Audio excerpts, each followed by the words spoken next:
मला फक्त जेवण भेटावं, मला फक्त खर्च करण्याला पैसे भेटावेत, माझं घर व्यवस्थित चालावं. मला माझ्या जगाचं काही पडलेलं नाहीये, मला माझ्या देशाचं काही पडलेलं नाहीये, मला माझ्या शेजाऱ्याचं काही पडलेलं नाहीये, मला माझ्या आजूबाजूच्या जगात काय घडतंय मला फक्त माहिती घेण्यापुरतं माहिती असावं, माहिती असण्यापुरतं, बाकी मला काही देणं घेणं नाही. असे विचार करणारे भारतामध्ये भरपूर भरलेले आहेत. किंबहुना काही दिवसांपूर्वी मी पण असाच विचार करत होतो. आजही खूप सारे लोक आहेत असं विचार करतात. माझं भागलं झालं, असं नाही चालत. याचं उदाहरण गेल्या 2 महिन्यामध्ये आपल्याला लक्षात आलं असेल. एक व्यक्ती जो राज्यातला प्रथम व्यक्ती असतो, आपण मुख्यमंत्री म्हणतो ज्याला, तसे तर राज्यपाल असतात, पण मुख्यमंत्री जो व्यक्ती असतो, जो की राज्य चालवत असतो, तो एक व्यक्ती ठरवतो काय करायचं आणि आपलं आयुष्य त्याच्यावर चालतं. त्याने सांगितलं घरी बसावं लागेल, घरात बसलो आपण. देशामधला एक व्यक्ती प्रधानमंत्री, तो एक गोष्ट सांगतो, घरात थांबावं लागेल, हे करावं लागेल, हे नाही करायचं, आणि आपल्याला ते सगळे नीती बनवून सांगतात. आदरार्थी मला बोलावं लागेल, प्रधानमंत्री, मुख्यमंत्री जे एक व्यक्ती आहेत, हे नीती बनवतात, ते स्वतः एक निर्णय घेतात, त्यानुसार पूर्ण भारत चालतो. तुम्हाला मला चालावं लागतं. ठीक आहे ना? म्हणजेच प्रत्येक गोष्टीचा आपल्यावर परिणाम होतो. बरं तेवढंच काय हो, जगामध्ये काय चाललंय हे पण ठरवणारे काही संस्था आहेत. WHO, वर्ल्ड हेल्थ ऑर्गनायझेशन जे म्हणतो आपण. आज आपण बंद आहोत किंवा आज आपल्याकडचे कोरोनाचे पेशंट यांना सेपरेट केलं पाहिजे, क्वारंटाईन केलं पाहिजे, असं वेगळं ठेवलं पाहिजे इतर लोकांपासून, हे कोणी सांगितलं? हे WHOने, म्हणजे जी वर्ल्ड हेल्थ ऑर्गनायझेशन आहे, बाहेरची संस्था आहे, त्यांनी सांगितलं सगळ्या जगाला. आणि मग सगळं जग त्यानुसार करू लागलं. भारतामध्ये पण त्यानुसार सगळे करू लागले. हेच गेल्या 2 महिन्यात आपल्याला शिकायला भेटलेलं. लक्षात घ्या, ज्या लोकांना वाटतंय ना की मला जगाचं काही घेणं नाही, जगाचं आणि माझं काय, मी आपलं माझ्या पद्धतीने चालत राहील, नाही. प्रत्येक गोष्ट जी जगात घडते त्या प्रत्येक गोष्टीचा परिणाम तुमच्यावर, माझ्यावर घडतो, हे समजावं लागेल आपल्याला. त्यामुळे नुसतं शिक्षण माझ्यापुरतं, नुसतं पैसा कमवणे माझ्यापुरता, नुसतंच माझं कुटुंब असं करून नाही चालत. फक्त प्रत्येक गोष्टीचा परिणाम होईल आपल्यावर, होत असतोच. लक्षात घ्या. 1947ला भारत हा स्वातंत्र्य झाला. डॉलर माहिती आहे ना? डॉलर एक, जसं आपल्याकडे रुपया आहे, पैसा आहे, तसा डॉलर आहे, जो की आंतरराष्ट्रीय स्तरावर ते व्यापारासाठी वापरला जातो. खूप साऱ्या राष्ट्रांचा तो करन्सी आहे. जसं रुपया आपल्याकडे पैसा जसा आहे, तसं खूप साऱ्या राष्ट्रांमध्ये, देशांमध्ये ती करन्सी आहे. ठीक आहे, हे त्याच्यामध्ये त्यांचे व्यवहार चालतात. 1947ला $1 किंमत भारतीय रुपयामध्ये 1 रुपया होती. म्हणजे एक वस्तू जी $1 भारतात भेटायची, तीच अमेरिकेत $1 भेटायची. याचं उलटं करू, जी अमेरिकेत $1 वस्तू भेटायची, तीच भारतात $1 भेटायची. म्हणजे काय की अमेरिकेतनं एखादी वस्तू विकत घ्यायची असेल तर $1 आपण घेऊ शकायचो. का? कारण $1 आपण विकत घ्यायचो $1 देऊन, मग त्या डॉलरच्या साहाय्याने ती वस्तू विकत घ्यायचो. तुम्हाला एक ढोबळ मान सांगतो, याच पद्धतीने व्यवहार चालतो असं म्हणत नाही, पण त्यावेळेसची व्हॅल्यू एका डॉलरची $1 होती.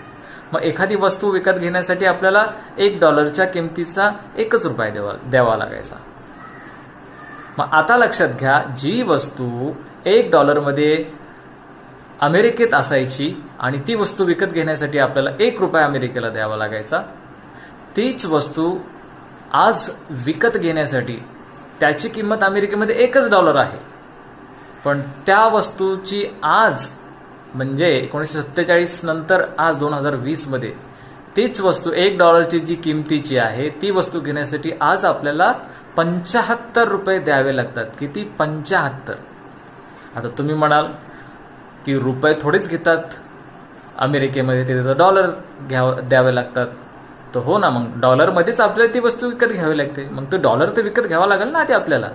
ते मनी एक्सचेंज जे म्हणतात ना, की रुपये द्यायचे आणि डॉलर घ्यायचे, ते तर करावं लागेल ना. मग डॉलर आल्यानंतर डॉलरमध्ये आपल्याला ते विकत घ्यावं लागेल, बरोबर का नाही? मग असे आपल्याला ते डॉलरमधली $1 वस्तू विकत घेण्यासाठी $1 तर घ्यावा लागेल. त्यासाठी आता आपल्याला $75 द्यावे लागत आहेत. म्हणजे जी वस्तू आधी आपण 1 रुपये देऊन विकत घेऊ शकायचो, स्वातंत्र्य ज्यावेळेस भारत स्वतंत्र झाला होता त्यावेळेस, ती वस्तू आज आपल्याला विकत घेण्यासाठी 75 रुपये द्यावे लागतात. आता तुम्ही म्हणाल दोन गोष्टी, याच्यामध्ये दोन प्रश्न तयार होतात. एक, तुम्ही म्हणाल की अमेरिकेतनं का मग आपल्याला वस्तू घ्यायची गरज आहे, आपल्याकडे तर सगळं काही आहे, पहिला प्रश्न. दुसरा प्रश्न असा उभा होईल की बुवा एक वस्तू तर आपण घेतली अमेरिकेकडनं, मग आपण आपले पैसे आपल्या पैशाची किंमत का कमी झाली, 75 रुपये का द्यावं लागेल. ठीक आहे, तर पहिल्या प्रश्नाकडे आपण जाऊयात की आपल्याला अमेरिकेकडनं सामान का घ्यायची गरज आहे. लक्षात घ्या, खूप साऱ्या गोष्टी आहेत की ज्या आपल्याला अमेरिकेकडनं विकत घ्याव्या लागतात. ते घ्याव्याच लागतात असं नाही, पण ते आज घ्याव्या लागत आहे. त्याच्यामध्ये आपण तेवढं प्रगती केली नाही, त्याच्यामुळेही असेल. उदाहरणार्थ संरक्षण खात्यामधली जे काही गोष्टी लागणार आहेत, म्हणजे मिसाईल्स तर आपण ठीक आहे बनवतो, पण मिसाईल बनवण्यासाठी खूप साऱ्या गोष्टी असतील, ते आपल्याला बाहेरून विकत घ्यायला लागतात. प्लेन्स, फायटर प्लेन्स जे म्हणतो, ते अमेरिकेकडनं किंवा इतर रशियासारख्या देशाकडनं आपल्याला विकत घ्यावे लागतात.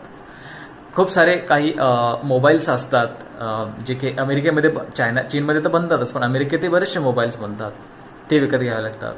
खूप सारे इक्विपमेंट्स आहेत, खूप साऱ्या सॉफ्टवेअर रिलेटेड जे काही गोष्टी आहेत ते अमेरिकेकडनं आपण विकत घेतो. ठीक आहे, या गोष्टी आपल्याला घ्याव्या लागतात. खूप सारे आपण असं म्हणू की औषधे आहेत. ठीक आहे, आज आपण औषधं खूप सारे बनवतोय, पण त्या औषधाचे जे मॉलिक्युल्स आहेत, कच्चा माल जो आहे, तो आपल्याला बाहेरच्या देशाकडनं घ्यावा लागतो. चीनकडनंही घेतो आपण, बाकी दुसऱ्यांकडनंही घेतो, तसं आपल्याला बाहेरकडनं घ्यावं लागतं. मग अशा भरपूर साऱ्या गोष्टी आपल्याला, ज्या की आपण खरंच नव्हत्या घ्यायला पाहिजे. आपण प्रगती करताना गेल्या खूप साऱ्या वर्षांमध्ये आपण या गोष्टी आपल्याकडेच बनवल्या पाहिजे होते, ते कच्चा माल म्हणा जो काय आहे. ठीक आहे, किंवा आपल्याकडे शोधण्याचा प्रयत्न केला पाहिजे होता, किंवा ते कितपत आपल्याला गरजेचं याच्यावर अभ्यास केला पाहिजे होता, पण ते आपण नाही केलं. मग आज त्या गोष्टी आपल्याला घ्याव्या लागतात अमेरिकेसारख्या देशांकडनं. आता ती वस्तू स्वातंत्र्य ज्यावेळेस भेटलं भारताला, त्यावेळेस ती वस्तू आपल्याला 1 रुपयाला भेटायची. 1 रुपयात देऊन $1 घ्यायचो आणि मग 1 रुपयाची ती वस्तू घ्यायचो. आज आपण 75 रुपये देतोय. मी 3 वेळेस सांगितली ही गोष्ट, लक्षात घ्या. म्हणून बाहेर जे चालते त्याचा परिणाम आपल्यावर होतो, लक्षात घ्या. दुसरा प्रश्न जो आहे, दुसरा प्रश्न दुसरा सांगायचा होता मला, तो थोडा लक्षात नाही केला. तो दुसरा प्रश्न असा होता की तुम्ही म्हणाल मग किंवा आपल्याला बाहेरची वस्तू तर घ्यायची का गरज पडली तेही सांगितलं. ठीक आहे, तर मग ती बाहेरची वस्तू आपल्याला घेण्यासाठी कोणी भाग पाडलं, तर त्यालाही खूप सारी कारणं आहेत. आपली संरक्षण यंत्रणा तेवढी मजबूत आहे, पण जर आपण कम्पेअर केलं की आता मागे कारगिलच्या युद्धामध्ये आपण पाहिलं की खूप बरेच दिवस चाललं ते, ज्यावेळेस आपल्याला बाहेरच्या देशांकडनं ते फायटर प्लेन्स भेटले की जे तेवढ्या हाईटवरती जाऊन मारा करू शकतात शत्रूवरती, जे की तेवढ्या उंच डोंगरांवरती होते. ते जोपर्यंत आपल्याला मिळाले नाहीत ते फायटर प्लेन्स किंवा त्या प्रकारचे जे काही मिसाईल्स असतील, मिसाईल्स आय थिंक, माझं थोडं कन्फ्युजन आहे याच्यामध्ये, फायटर प्लेन किंवा ते मिसाईल्स होते laser guided missiles I think. तर त्या जोपर्यंत मिळाल्या नाही तोपर्यंत ते युद्ध कंटिन्यू चालत राहिलं, जेवढे काही दिवस चाललं. मग अशा वस्तू आपल्याकडे नाहीत किंवा बनवण्यावरती आपण लक्ष दिलं नाही, म्हणून हे चालत राहिलं. आणि मग आज ते आपल्याला घ्यावं लागतं का, कारण संरक्षण नाही केलं आपण आपल्या देशाचं, तर प्रत्येक देश तर तयारच आहे आपल्या देशावरती चालून यायला आणि आपल्या देशाला खराब करायला किंवा गुलाम बनवायला. तर लक्षात घ्या, या गोष्टींचा आपल्याला, मी का सांगतोय की प्रत्येक गोष्टीचा आपल्याला अभ्यास करणं फार आवश्यक आहे. कुठल्या गोष्टीमुळे आपल्यावर काय परिणाम होतो हे समजून घेण्याची आपल्याला गरज आहे.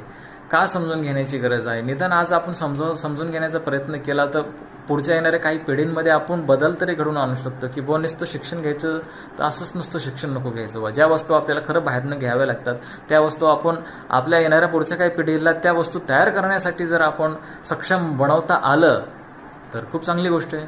मग आपल्याला जास्त पैसे द्यायची गरज पडणार नाही.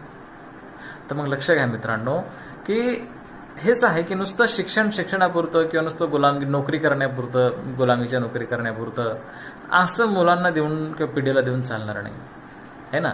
त्याच्यामुळे जगात काय चाललंय याचा आपण अभ्यास करणं आवश्यक आहे. नुसतंच जगून स्वतःपुरतं असं करून नाही चालणार. मी माझा आणि माझ्या आजूबाजूचं काय, माझ्या घराच्या बाहेर काय चाललंय, मला काही देणं घेणं नाही, मी फक्त माझ्यापुरता, है ना, असं करून नाही चालणार. तर मित्रांनो, सगळ्या जगाचा अभ्यास करत चला, काय आवश्यक गोष्ट आहे याच्यावर लक्ष देण्याचा प्रयत्न करत चला. तुमच्याकडे 100% नाही 0.1% काही बदल जरी तुमच्या विचार करण्यामध्ये जर झाला तर ही सुरुवात म्हणू आपण कुठेतरी, आहे ना. कारण एका डॉलरची किंमत आज 75 पर्यंत, आय थिंक 76च्या आसपास गेली, 75.50 का 60 अशी काहीतरी झालेली आहे.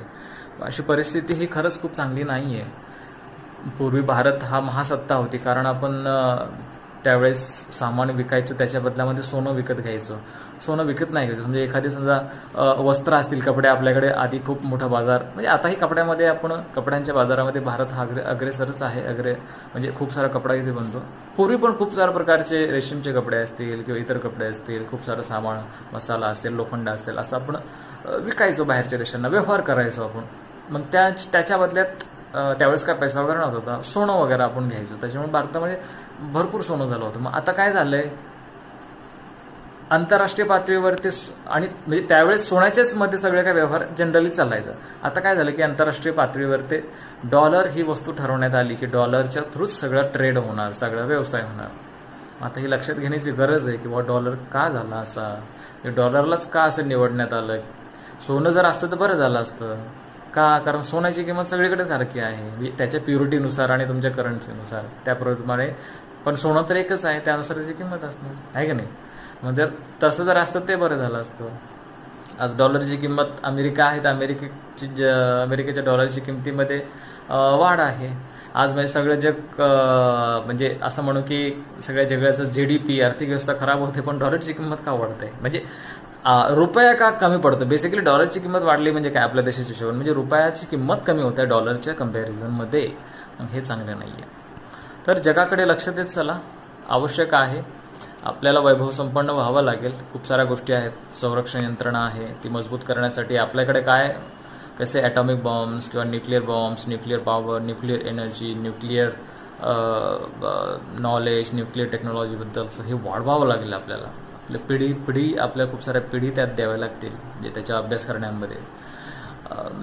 न्यूक्लिअर बॉम्ब्स, ॲटम बॉम्ब्स असतील, न्यूक्लिअर बॉम्ब्स असतील, न्यूक्लिअर मिसाईल्स असतील, फायटर प्लेन्स असतील, संरक्षण यंत्रणा, त्याच्यामध्ये सॉफ्टवेअर जे वापरणार आहेत ते कसं मजबूत करता येईल. हे 1-2 दिवसाचं 10 वर्षाचं काम नसतं. याला पिढी जाऊ द्यावं लागतात, शतकं जाऊ लागतात. शतकं म्हणताना आपण दशकं जाऊ द्यावं लागतात. आज आपण कुठेतरी वैचारिक पातळीवर तरी विचार करायला लागलो, कुठेतरी निदान विचार तरी करायला लागलो की सगळे त्या भारतातले लोक किंवा जगामध्ये काय चाललंय याचं मी नॉलेज घेत राहणार, तर मला वाटतं कुठेतरी एक पाऊल घेतल्यासारखं होईल, है ना. तर मला वाटतं की लक्ष देणं गरजेचं आहे. नुसतंच घरात राहून नाही चालत, आहे ना. नाहीतर मग आपली बुद्धी आपण नाही वापरली तर कोणीतरी बाहेरचं येऊन वापरतं. काळजी घ्या.